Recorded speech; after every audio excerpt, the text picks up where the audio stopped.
지난 시간 로마서 2장 1절에서 16절 이 말씀에서 유대인이든 비유대인이든 하나님 앞에서는 행한 대로 보응을 받는다고 전했습니다. 그 가운데 12절에서 16절을 통해서 유대인의 경우 율법을 소유했다는 이유만으로 하나님의 진노를 피할 수 없다고 전했습니다. 오늘은 유대인의 구체적인 문제점을 지적하고 있습니다. 사도 바울은 먼저 율법과 관련하여서 그 내용을 다룹니다. 율법은 하나님의 말씀입니다. 하나님께서는 이 율법으로 하나님의 뜻을 알게 하셨습니다. 그리고 하나님의 말씀은 생명입니다. 그래서 율법을 알면 생명의 길을 알게 됩니다. 유대인은 율법을 받은 민족입니다. 이 율법은 위대하신 하나님과 언약 관계에 있다는 표징을 의미했습니다. 그래서 유대인들은 율법을 의지하며 하나님을 자랑했습니다. 그리고 하나님의 뜻을 알고 선한 것을 분별할 줄 알았습니다. 이들은 맹인을 인도할 능력이 있었습니다. 그리고 어둠에 있는 자를 비추는 빛이 있었습니다. 모두 율법을 통해 가능한 일이었습니다. 율법을 받았다는 말은 이 놀라운 특권을 받았다는 말과 같습니다.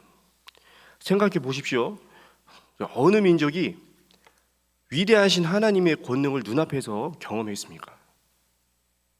그리고 어느 민족이 살아계신 하나님의 음성을 현장에서 듣고 지도자를 통해서 그 말씀을 받았습니까? 오직 유대인뿐입니다. 하나님께서 이들에게 이러한 놀라운 특권을 주셨습니다. 여기에는 그만한 이유가 있었습니다. 그 이유는 하나님의 뜻을 이루기 위해서였습니다. 하나님께서는 유대인을 제사장으로 삼았습니다. 이 유대인을 통해 모든 민족이 하나님께로 돌아오기를 원하셨습니다. 하나님께서는 이 유대인을 이방인의 빛으로 삼으셨습니다. 이렇게 유대인은 하나님께 율법을 받으면서 특권과 함께 사명을 받았습니다. 하지만 그들은 사명을 다하지 않았습니다. 오히려 그 특권을 자랑하는 도구로 삼았습니다.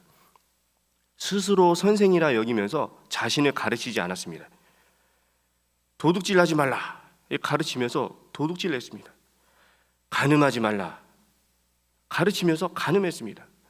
심지어 우상 숭배도 마다하지 않았습니다. 한마디로 하나님의 말씀에 순종하지 않았습니다.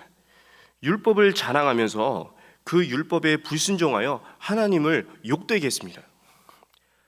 24절에서 사도 바울은 이사야 52장 5절의 말씀을 인용했습니다. 그 말씀을 들어보십시오. 여호와께서 말씀하시되 그들을 관할하는 자들이 떠들며 내 이름을 항상 종일토록 더럽히도다.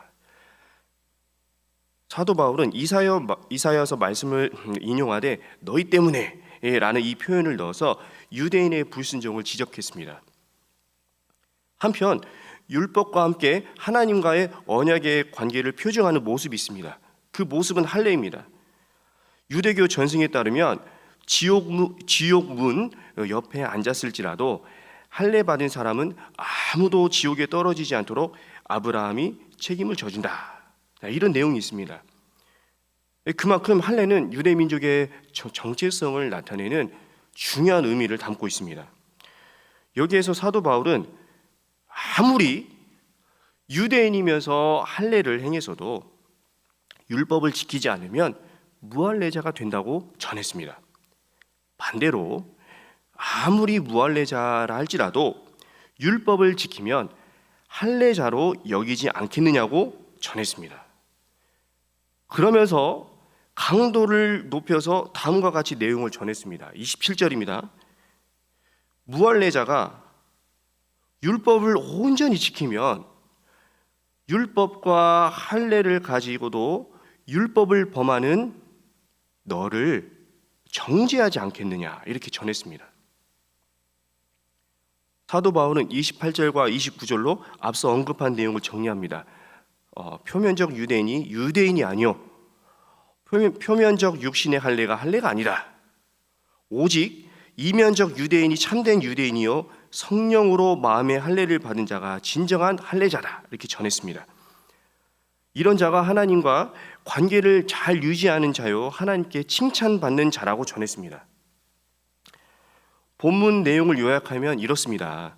사도 바울은 하나님과 언약 관계의 표징인 율법과 할례를 가졌는데도 하나님의 뜻을 행하지 않는 이 유대인의 문제점을 지적했습니다.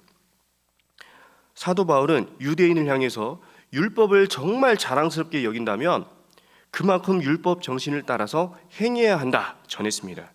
그리고 할례에 있어서는 성령으로 마음에 행해야 한다고 전했습니다.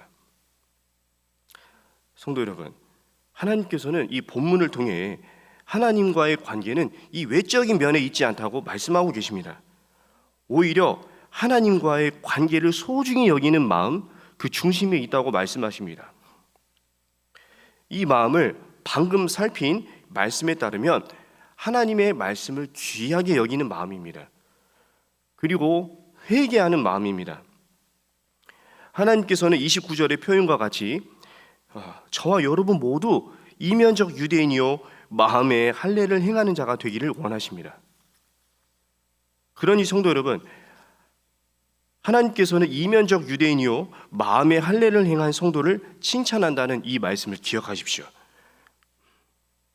본문에서 전하는 이면적 유대인은 하나님의 말씀을 귀하게 여기고 그 마음을 순종으로 보여드리는 사람입니다. 그리고 마음의 할례를 행하는 사람은 회개하는 사람입니다. 하나님 앞에서 늘 회개하여 심령을 거룩하게 유지하는 사람입니다. 하나님께서는 저와 여러분 모두 이러한 성도가 되기를 원하십니다. 그리하여 하나님께 칭찬받는 믿음 생활을 이어가기 원하십니다. 성도 여러분, 예수 그리스도의 보혈로 하나님과 관계를 맺은 일은 이 세상이 줄 수 없는 놀라운 일입니다. 놀라운 복입니다. 그리고 하나님의 자녀된 일은 하나님께서 주신 특권입니다. 하나님께서 오늘날 저와 여러분을 성도로 살아가게 하신 이유가 있습니다. 그 이유는 영원 구원을 위한 하나님의 뜻을 이루기 위해서입니다. 하나님께서는 저와 여러분에게 길이요 진리요 생명 되신 예수님을 전하는 사명을 주셨습니다. 이 사명은 이면적 유대인이요 마음의 할례를 행한 성도로 살아갈 때 온전히 감당할 수 있습니다.